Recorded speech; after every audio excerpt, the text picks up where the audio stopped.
Let's review. Several of you are back. Zephaniah is his public name. Okay? What does it mean?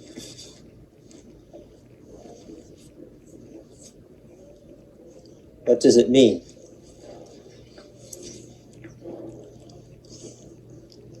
What's the verb zephand?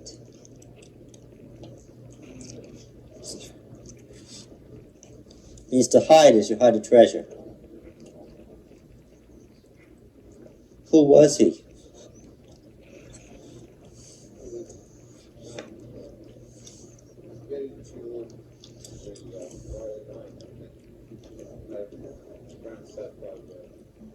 Hezekiah's great-grandson. Josiah's first cousin, once removed. First cousin to the king. Writing when, probably. Writing when. We can date this with pretty good accuracy. Writing when. Prior to what event?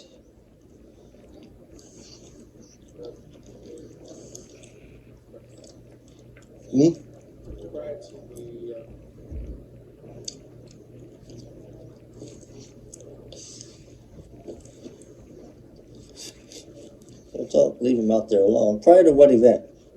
What is the great and significant event in King Josiah's reign? There were several, but what is the great one that we look back on?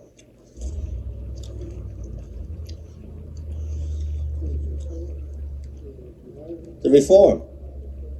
What year was that? Jeremiah dates it. What year was Josiah's famous reform? Two great reforms in the history of the southern kingdom.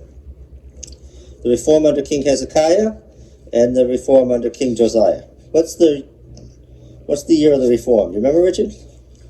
No. 621. 621. The discovery of the book of the law in the temple when they were restoring the temple. Deuteronomy, the reading of Deuteronomy, the reform under Josiah. Now, from what we've read in Zephaniah thus far, is he writing before or after the reform? Ronnie? Oh, before, yes. He's in that period prior to the reform. He's part of the reformist party. Now, let us recall that the internal problems of Judah were what? Can you tell what Judah's problems were, briefly? They were as bad as our problems. They had parties and a sectarian spirit. They had parties who disagreed with each other. What were the chief parties? There were three. What were the chief parties? Who?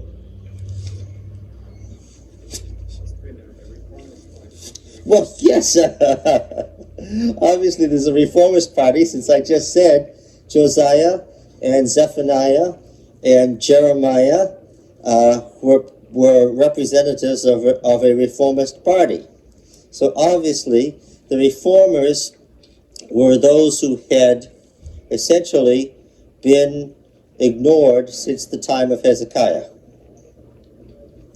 The great revival under Isaiah and the Isaiah school had collapsed during the reign of King Manasseh, when King Manasseh had placed the country again into vassalary relationship to the Assyrian Empire. Okay, so King Manasseh represented what party? Or he and his closest advisors represented what party? The party that said what? Go with Assyria. Why did they say go with Assyria?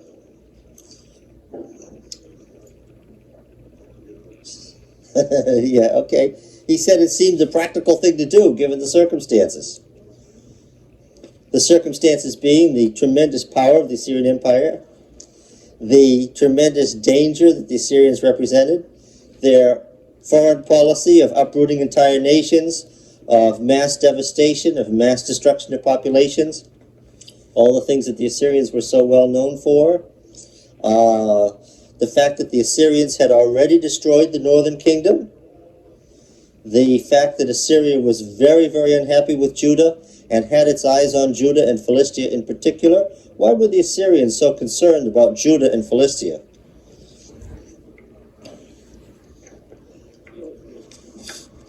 Egypt. They were the buffers to Egypt. The Assyrian Empire simply had to have the Philistine plain and the Judean mountains under their control. Because Egypt was too unified a culture and had showed its ability to reorganize repeatedly after devastation, the Egyptian Empire was able to reorganize and to invade Asia again and again and again. And the Assyrians knew this. And they had faced the Egyptians repeatedly. And they knew that they must have the cooperation of the city-states on the Philistine plain and the country of Judah to protect their flank. Therefore, the state of Judah didn't have much. They couldn't just put their heads down and be ignored. The Assyrian emperor knew they were there and was watching what they were doing. Okay? Remember, this is the downside of the blessing. What was the blessing? God did not say, in ancient times, go into all the world and preach the good news to every nation. That wasn't how the plan was. In fact, it's often been noted by Old Testament scholars that the missionary aspect, go into all the world, is lacking. And what was the reason for that? Yes, because the whole idea of the covenant land was what? By placing them in this land bridge between Europe and Asia and Africa, it was inevitable that what would happen would be, with these great, the Via Maris and the King's Highway and so forth, that all these great nations would do what? Would be coming to God's people. So that the real possibility was, stay home. And what? And they'll come to you. That was the plan. That's why there was a covenant land. Well, but that had a dark side. If the covenant land was that desirable, people would be coming there to seize and to plunder. Favorite words in the Old Testament. Why do we have words like seize and plunder used so many times? Because of where they were. All right? So, look, the pro-Assyrian party said, what did the pro-Assyrian party say about the argument? No, if we just trust in the Lord, it's okay. The Lord will protect us from the Assyrians.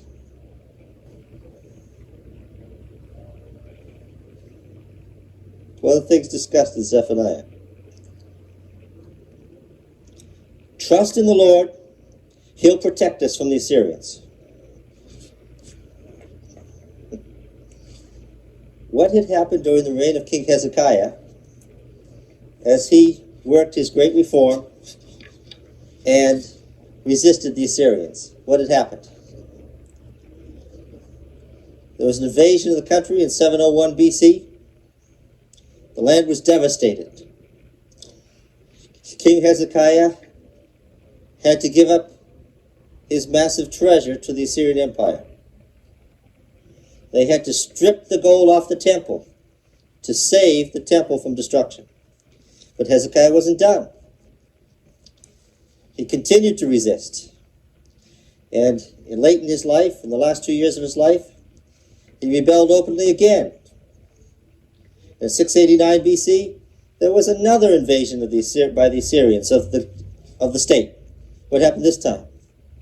The 46 fortified cities that King Hezekiah had spent 25 years in building, preparing for the invasion, what happened to those fortified cities? Every last one of them was annihilated. Okay? And Jerusalem would have been destroyed, but what happened? Yes, the angel of the Lord destroyed the Assyrian army. 5,180, as the Hebrew says.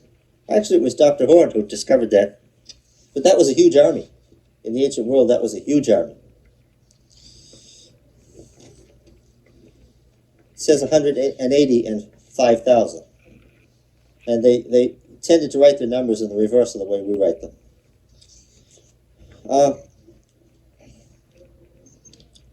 So, you see, the pro-Assyrian party had some evidence. They said, look, righteous King Hezekiah tried to rebel against the Assyrians, and he trusted wholly in the Lord, and what happened? And we were annihilated. Yes. And then, of course, came the prophets. Why would we say that Hezekiah wasn't protected from the beginning, that it's why did God let this much happen to him? Why did God let as much happen to them? What's wrong? Richard says, very good question. Richard says, why did God let this kind of thing happen to them when Hezekiah was in the midst of his reform? Why did God let this massive destruction go on against Judah in 701 and again in 689? Hear the question. Everybody follow. The question is a good one. Why did the Lord let this happen? Richard?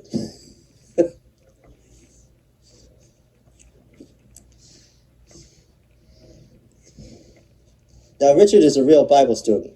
Let me just take this anyway. And only the star students get picked on. What is wrong with your question? Well, No. they say that God is in control of events, so if that is what happened, then that was what he wanted. Yes. So you've got a Western word in there. See, I read Isaiah already, and I read Joel, and I read the re-editing of Amos, and I've read Zephaniah, and so what do I know? I know that there's a word that shouldn't be in the sentence, why did the Lord let this happen? See, I already read all the prophets from this period, so what's the word? Let. So how should the question be? Why did God have the Assyrians do it? Why did God, Isaiah 11, yes, why did God cause the Assyrians to do all this to Judah? Or how about Habakkuk, which is his question, why are you supporting the Assyrians and making them last so long? Right, remember that one? Remember the humorous opening of Habakkuk? He begs the Lord to destroy the Assyrians. He asks, why do you support this wicked state? And what was the answer to the prophet Habakkuk?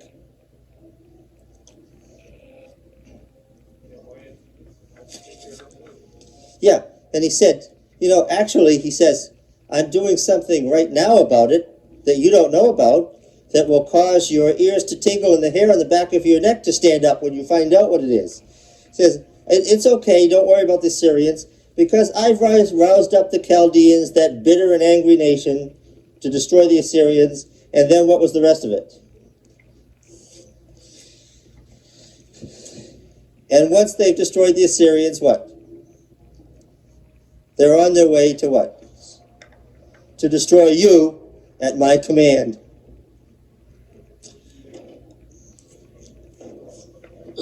Look, there's a passage in one of these prophets that says, when thy judgments are in the land, men learn righteousness. There are no atheists in foxholes. When the people were facing death and things weren't going well, what did they do? Yeah, that's exactly right. So they really needed those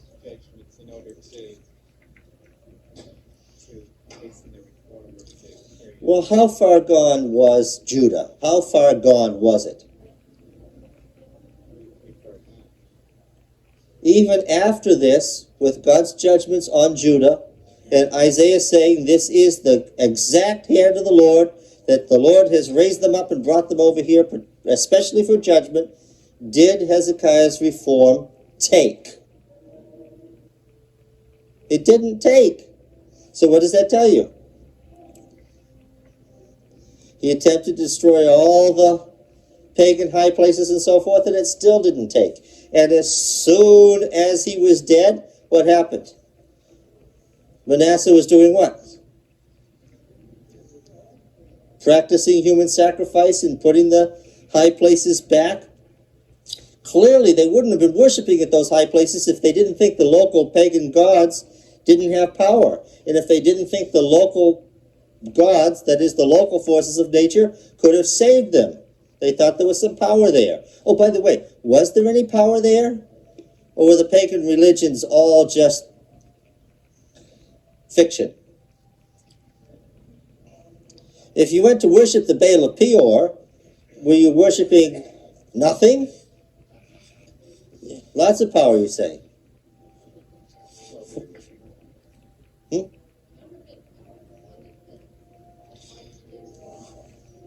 Well, the local pagan gods were the demons. And see, the principle of the great controversy is that those in rebellion against God want to be what? Ultimately, what do I want to be when I'm in rebellion against God? I want to be the center of the universe. I want to be God. Right? And there's one thing that ties all the... See, since the devil and all his colleagues are selfish, they don't get along. Because the principle of selfishness means you can't get along. They only cooperate insofar as they cooperate what? Working against God and his plans. So, what we're saying here is that these evil angels wanted to be worshipped. It was one of their desires. And so, various ones of them would set themselves up as local gods. And they were worshipped and there was power there. And each of them had their own little centers and had their own little universe around them. Okay? And so it was natural that Judah would slip toward this because there was a religion of power there. They were worshiping the forces of nature, and the forces of nature were reinforced here. Now, the hand of the Lord was on this and it still didn't work. After Manasseh's long reign that we studied about, his long reign, the country was just about gone, right? It was virtually indistinguishable from the surrounding pagan nations. There wasn't anything significantly different between Judah and the Ammonites across the river and the Moabites just to the south, or looking down on the coastal plain on the Philistine city-states. And the prophets we've been studying this quarter say there's no significant difference. Okay? Now they all quote Amos. They all quote Amos. All these prophets we've been studying, they quote Amos. Why did they quote Amos? What did Amos have that caused all these... Amos set off something that became something standard in classical prophecy. After Amos, the prophets who follow Amos, Isaiah, Zephaniah, Habakkuk, Joel, these prophets, Micah, these prophets that we've studied, they quote Amos. What was in Amos that was so significant that all the prophets we've studied this quarter quote him? Who was Amos and what did he have that became standard? Yes?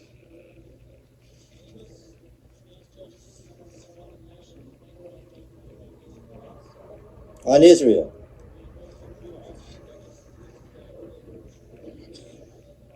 Amos did something. Amos did a couple of things that had never been done before. What were they? What did he do? He did something in the northern kingdom that Elijah hadn't done, that Elisha hadn't done. What was it that Amos did that was different, that these prophets followed?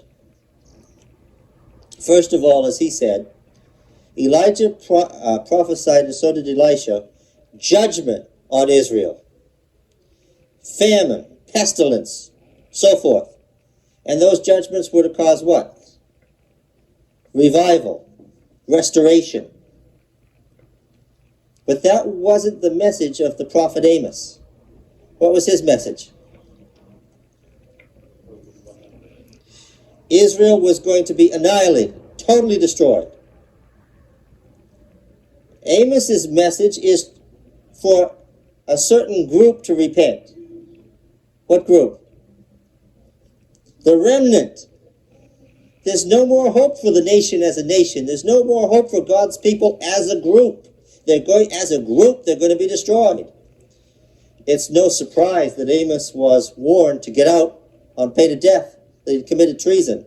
For the first time, the oracles against the foreign nations are turned inward on God's own people, and the warning is, the day of the Lord is at hand. For whom? For God's people. Woe to you who desire the day of the Lord. Why would you have the day of the Lord? It is a day of darkness and not light. A day of deep darkness and gloom with no brightness in it. Up to this time, the day of the Lord was a catchphrase for what day? The day that God acts to do what? To deliver and destroy. Yes, to deliver God's people and to destroy the Egyptians, the Midianites, the Ammonites, the Philistines, the Assyrians, the whoever, and deliver God's people. But now what? Now the day of the Lord is the day that perhaps the remnant will be delivered and the bulk of God's people will be destroyed. This was news. Now Amos did a couple of other things that caused him to be quoted. What were they? Amos, we know, was a wealthy landowner, probably a wisdom teacher from one of the great landed families of Judah, so he wasn't easily touched.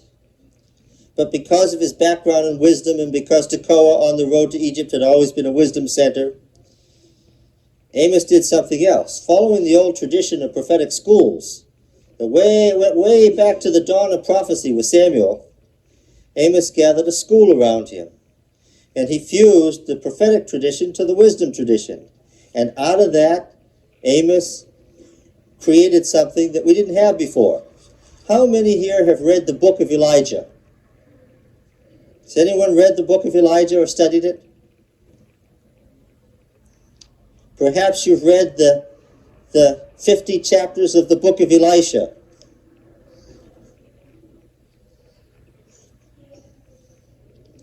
What point am I making?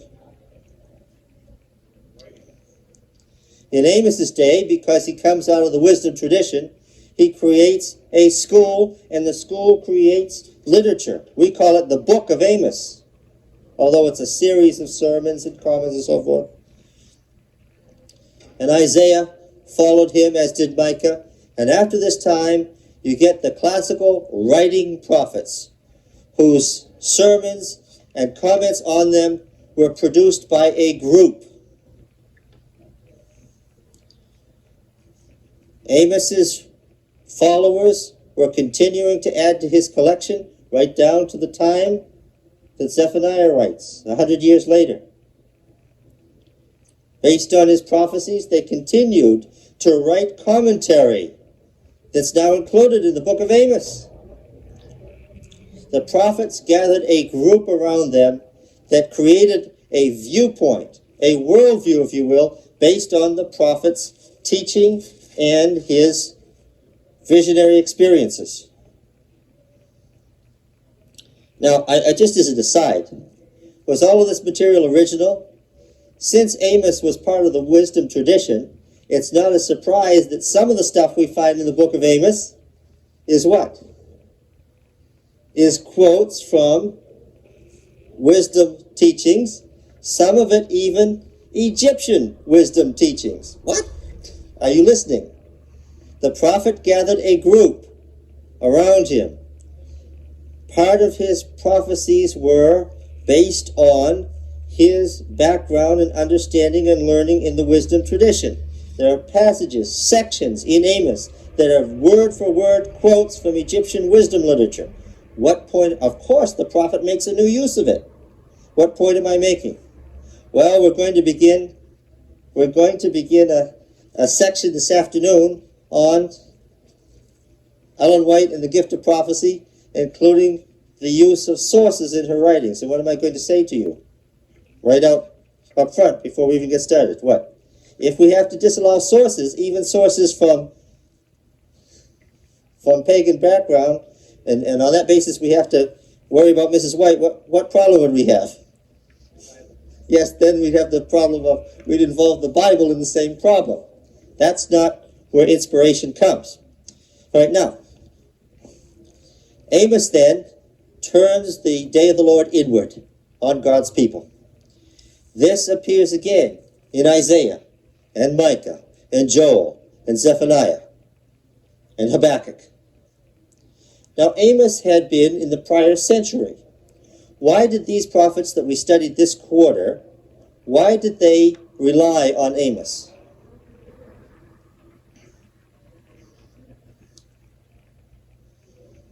Well, think about it. Amos hadn't prophesied to Judah. Although Amos himself was a Judean landowner, where did he go? He went to Jezreel, the southern capital, the summer capital. He went to Samaria, the winter capital. He went to Bethel, the national temple, the rival to the temple of Jerusalem. And he prophesied in those places, in the northern kingdom. And what had been his burden? What was he describing? The soon coming day of the Lord as a destruction on the great majority of God's own people. Naturally, the high priest was horrified at his action and told him to get out on pain of death, to go back to Judah, never come back. And you remember he then pronounced a curse on the high priest of Israel. But the point was, at what point did Amos go to the northern kingdom? At what point in its history? Well, he went during the reign of Jeroboam II, Israel's last great king. Now, there were a few more. After Jeroboam II died, there was Hoshea and Pekah and Pekahiah, and they played musical chairs with the thrones there for the last 11 years. But the point is that Amos was saying that the northern kingdom was going to be destroyed. He was going at what period in Israel's history?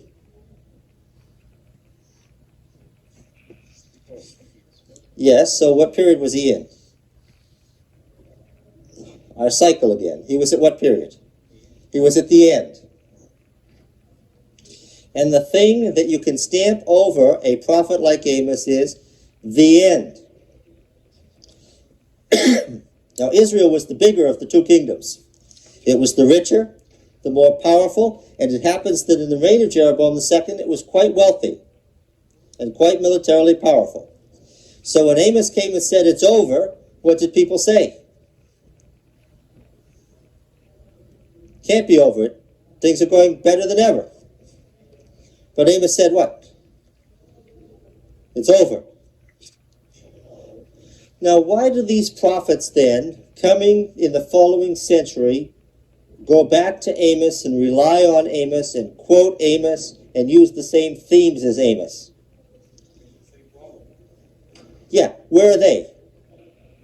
They're in Judah. But where in Judah are they? At the end. Yes. Now, the things that Amos had said about the northern kingdom in the previous century, these prophets were now saying about Judah. there had been a feeling when Israel was destroyed that Israel was bad and Judah, because it was poorer, simpler, cruder, more out of the way, that if the Assyrians destroyed Israel but not us, then what? We're the good folks. The bad folks up north. And was there much rivalry between the north and the south? Did these two kingdoms of God's own people get on well? How well did they get on? They managed not to physically go to war for stretches as long as 20 or 30 years. They managed not to kill each other from time to time. This is God's own people now. They managed for stretches not to kill each other. It makes church board meetings, elder, look mild.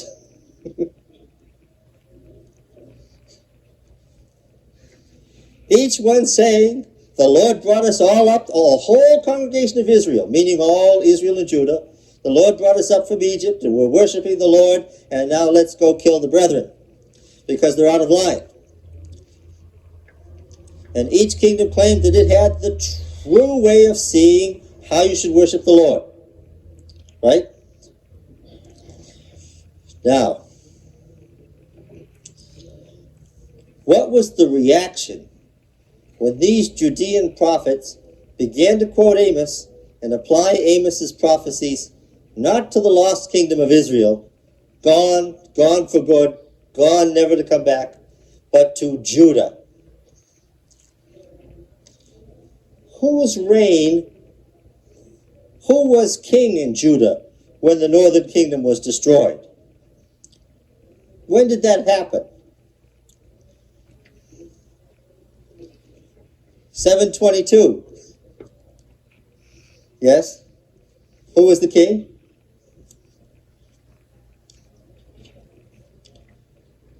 Who was the king who was the beneficiary of the destruction of the northern kingdom? Who was Judah's king at the time that Israel was destroyed by Assyria?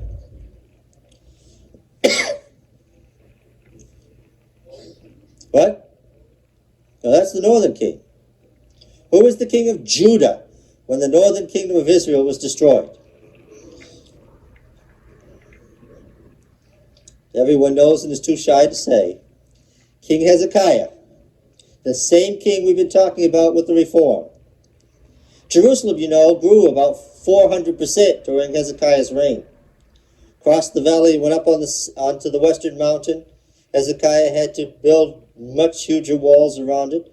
Where did the folks who responded to Amos's call go? They fled south. That's why Hezekiah was so wealthy. He got the best people from the northern kingdom. The most industrious, the most spiritual.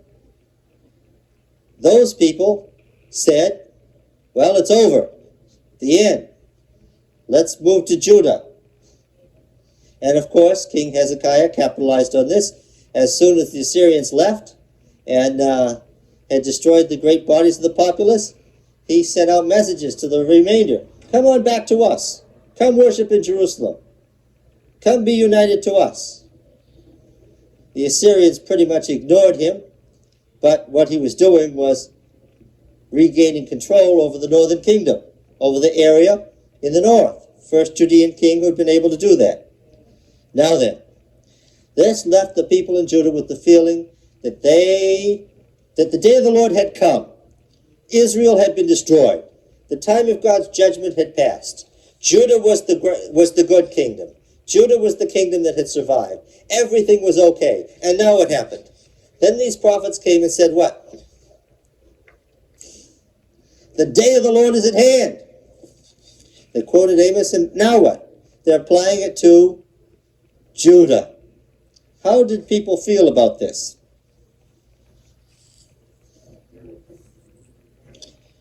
Were they the only prophets around?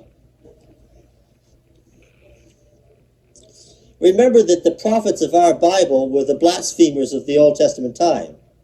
There were, in place, proper prophets. And where did they prophesy at? in the temple. And who paid their salary? So they were on the state payroll. And when the king went forth to war, what did they prophesy? Victory and peace and blessings and yes, and so forth, the so-called peace prophets. Yes?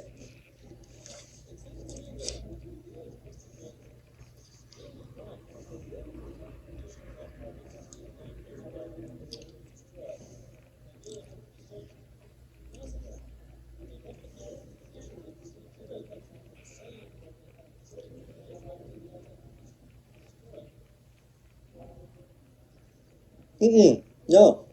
No. They measured themselves by themselves. Not to coin a phrase. They measured themselves by what they believed had been the conditions in Israel. And they said what? We're not that bad. And remember, this was a 500-year-old tradition. These two parts of the country had been fighting for 500 years. Those northerners were just no good. That was their problem. They were just no good, so the Lord destroyed them. We're not like that.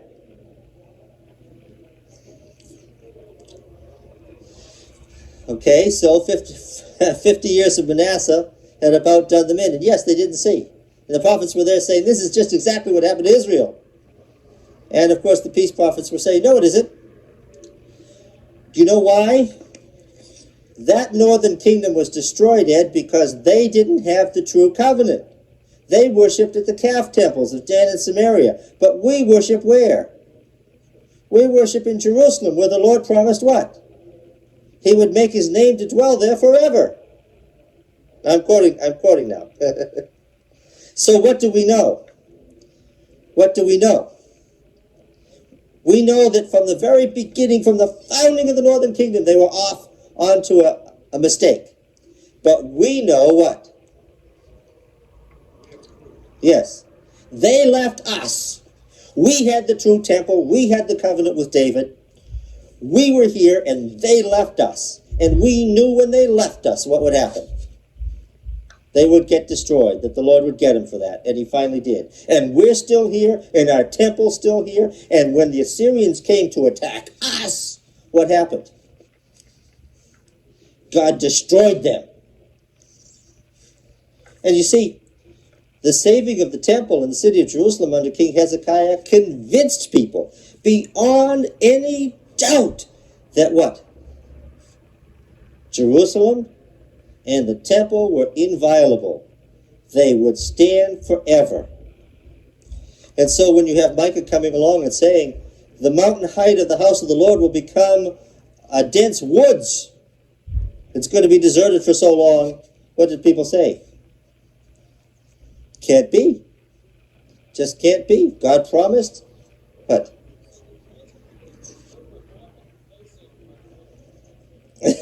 Look, the people were convinced that theologically our prophets were wrong. Right? Our prophets were holding to a view of prophecy called what? It's an ism. What happens here? The red is the Sabbath school expense. It stops here. The green is the mission offering. It goes on to the mission field. All right?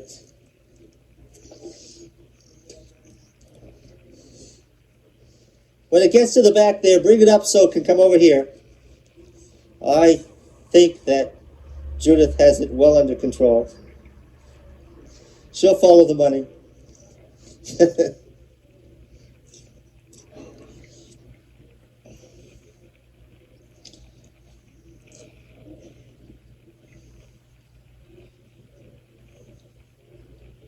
What view of prophecy?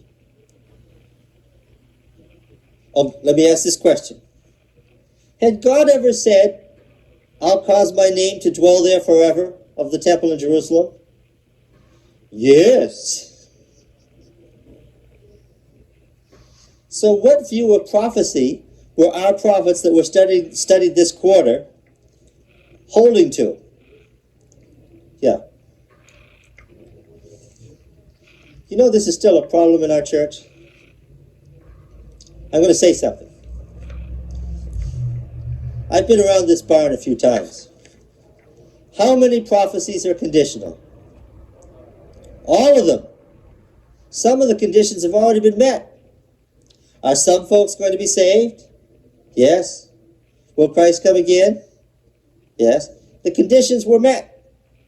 But there were conditions. All prophecy is moral in nature, which means it's given because God wants a response of some sort.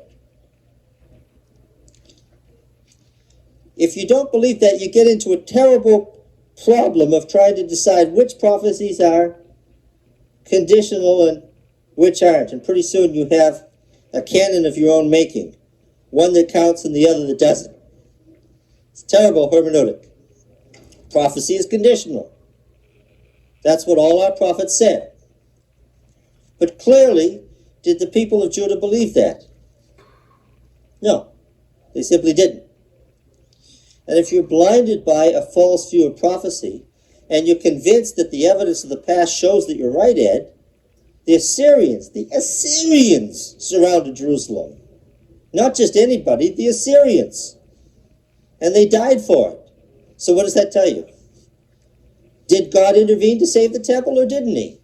It's been around for 400 years. Only once was its existence in danger. And its existence was in danger for real at that time. It was the Assyrians who were there to destroy it. And what?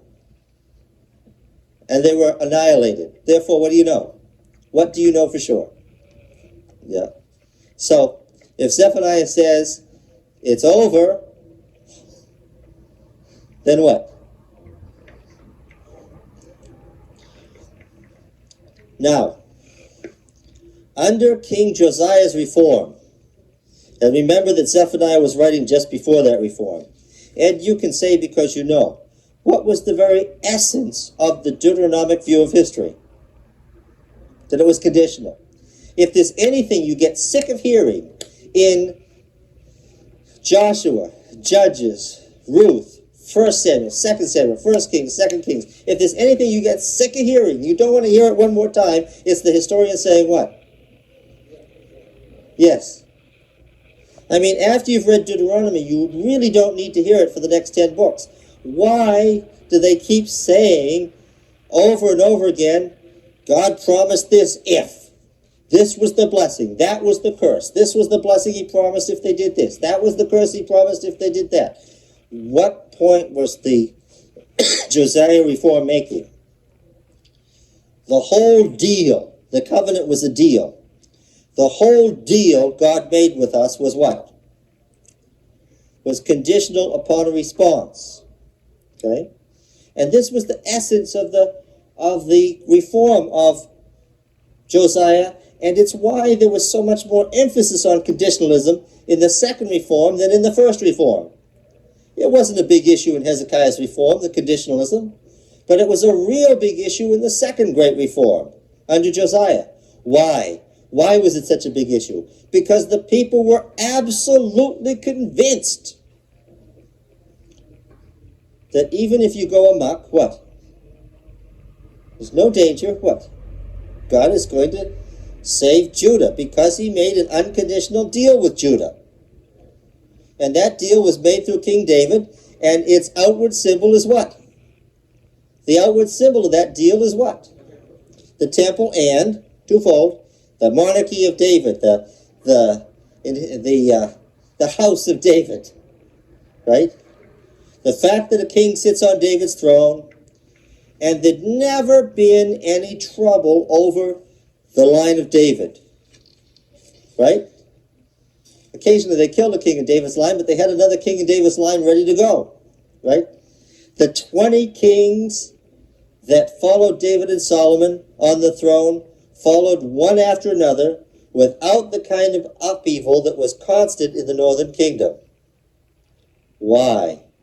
Because God had promised what? Unlike Jeroboam, God had promised David an eternal dynasty.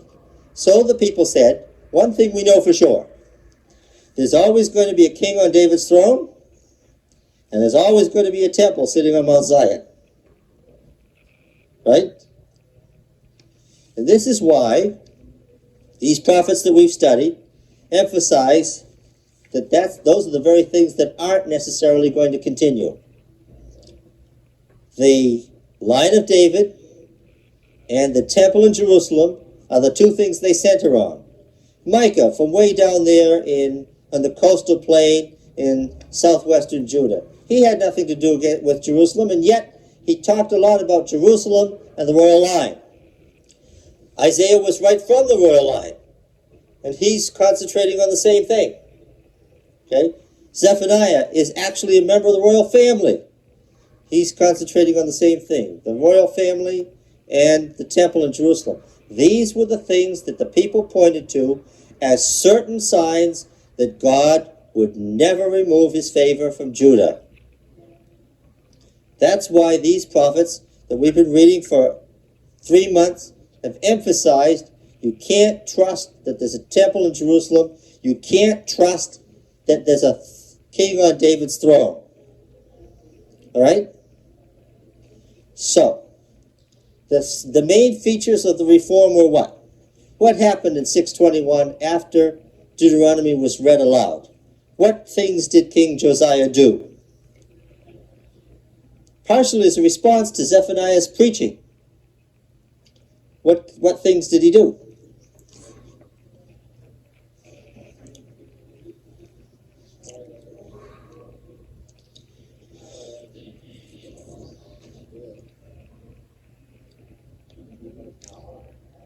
Destroyed the images of Baal and Ashtaroth and Assyria. Where were these images?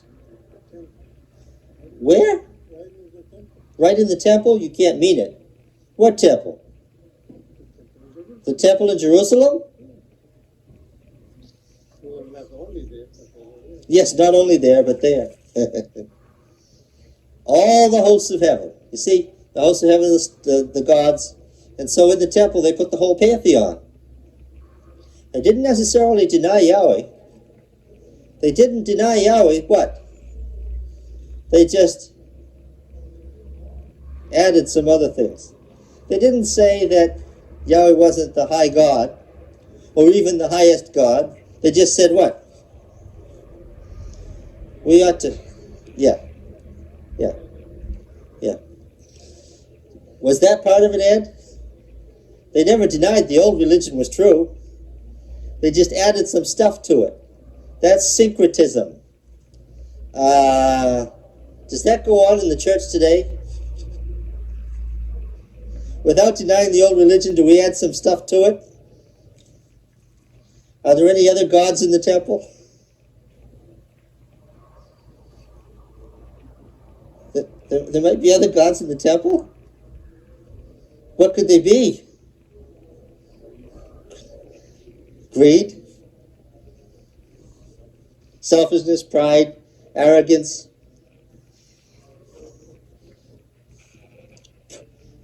Might be a profession. Might be rivalries of all sorts. Politics, and on and on. Right? There might be some other gods in the temple. Yeah. So, of course, the latter-day prophet doesn't come and attack the grosser things of paganism. The latter-day prophet attacks these things that we're talking about now. Okay? Now, why then are these prophets so contemporary? Why do they sound so Adventist? Why do we take passages right out of these prophets and say, you see, he was predicting our day? We're at the end. Because we're at the end. All right? Now, was he predicting our day? No, well, no, not exegetically. Not one of these prophets was talking about our end. Not one of these prophets was talking about our end of the world exegetically. But they established a principle, and I want you to catch this principle, because it's called historicism. It's the way in which we interpret these passages. How does it happen that Mrs. White applies some of these prophecies to our day? How can we apply some of these prophecies to our day? It's true the prophet wasn't speaking about our day, but what? Amos wasn't speaking about Judah. What was he speaking about? Amos was speaking about Israel. But 100 years later, the later prophet said what? When Amos prophesied about these things here that are happening now, and he prophesied against the northern kingdom, his words were directed against what? Judah, the same sins, against Judah.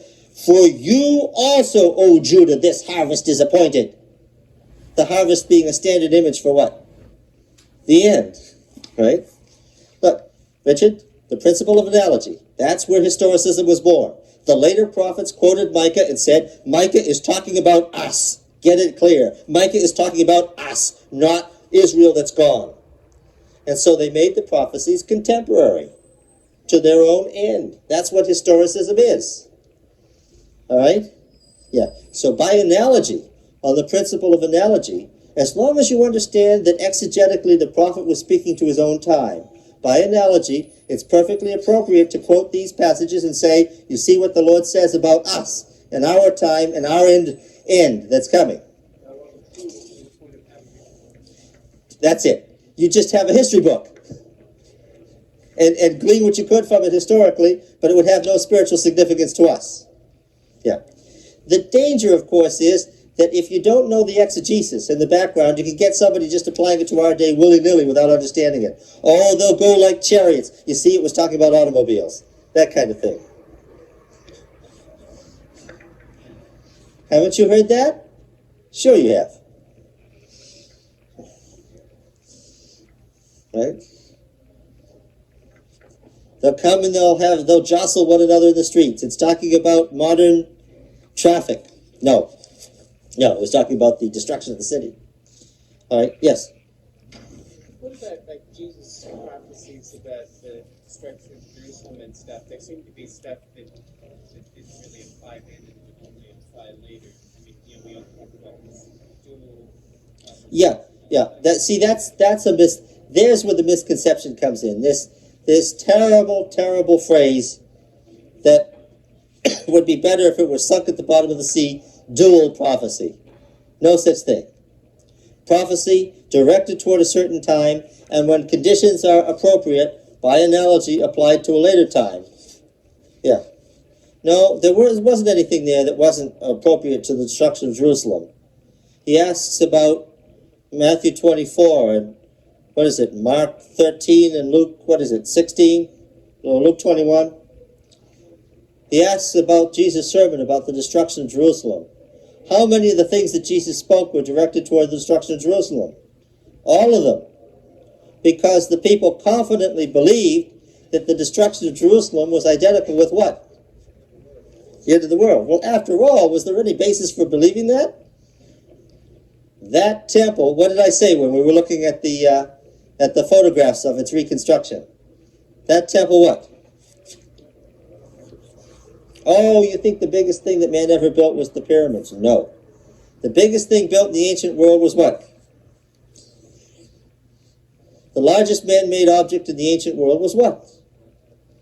The temple of Yahweh in Jerusalem. Not the pyramids. Let's not give it up. It was one of the wonders of the ancient world. So when Jesus talked to that, the end, they saw it was the end of the world. Well, I hope that this quarter's lessons have been instructive about the end, and especially how when you know you're right, as the people of Judah did, you can get into a danger of thinking, I'm okay. It's not going to be me that's going to be destroyed. It's the bad guys. That's the big danger that these prophets direct us to. Thank you very much.